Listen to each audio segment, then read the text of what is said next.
আজকে আমি simple present tense বা সাধারণ বর্তমান কাল নিয়ে আলোচনা করব। সাধারণ বর্তমান কাল এর বাক্যগুলোর যে গঠনটা হয় সেটা হলো সাবজেক্ট, ভার্ব, অবজেক্ট, কমপ্লিমেন্ট এবং শেষে প্লাস ফুলস্টপ, শেষে ফুলস্টপ হবে। তো যে কোনো সাধারণ বাক্যের শেষে ফুলস্টপ হয়, যেগুলো অ্যাসার্টিভ বাক্য। তো প্রথম বাক্য বলি, আগে আমি গঠন বললাম, এবার বাক্য বলি। বাক্য হচ্ছে আমি বই পড়ি। তো শিক্ষার্থীরা কী করবে, প্রথমে দেখবে এই বাক্যটার মধ্যে কোনটা সাবজেক্ট।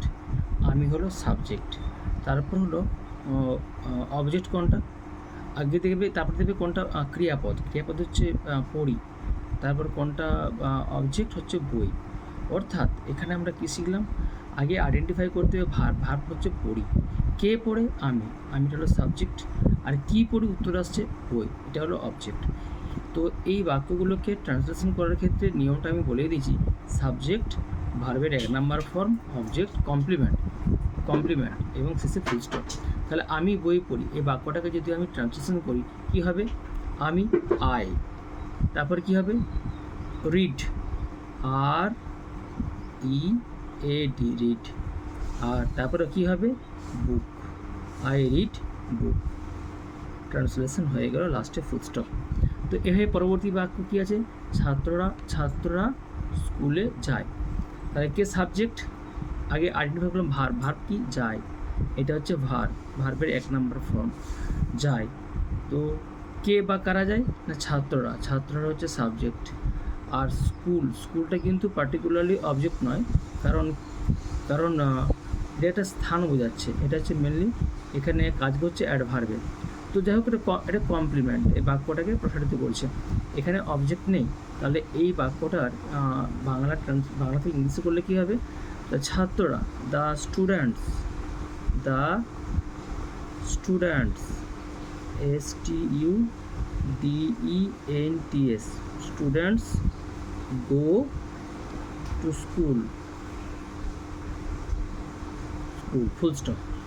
নেক্সট কী আছে, নেক্সট আছে পাখিটি আকাশে উড়ে। তাহলে এখানে আমি আইডেন্টিফাই করবো যে সাবজেক্ট ভার্বটাকে না ওড়ে, এটা কাজ করা হচ্ছে ভার্ব, এটা ভার্বের ফার্স্ট ফর্মে আছে। আচ্ছা, কে ওড়ে? পাখিটি, এটা হবে সাবজেক্ট। আকাশটা হচ্ছে কমপ্লিমেন্ট, এটা কমপ্লিমেন্ট, অবজেক্ট নয় কিন্তু কমপ্লিমেন্ট, এটা সাম হচ্ছে কিন্তু অ্যাডভার্বের কাজ করছে, এটা হচ্ছে অ্যাডভার্ব, এটা পার্টস অফ হচ্ছে অ্যাডভার্ব। পাখিটি আকাশে উড়ে, এটাকে ইংলিশে কী করলে কী হবে, দ্য বার্ড, BIRD বার্ড। কী হবে, flies, FLIES flies in the sky. এভাবে হলো the bird flies in the sky.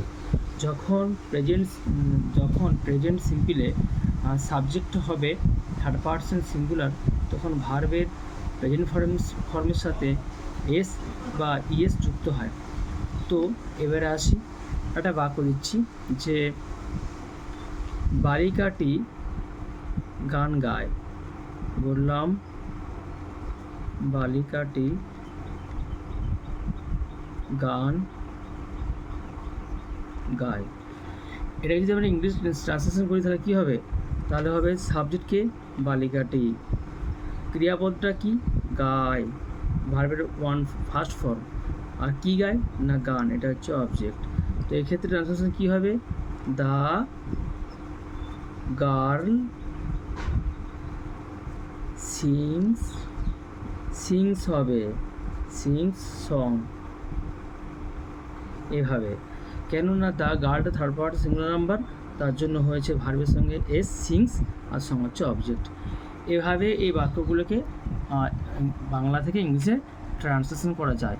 এটা হলো একবারে বেসিক লেভেল সিম্পল প্রেজেন্ট টেন্সের গঠন এবং তার কয়েকটা এক্সাম্পল।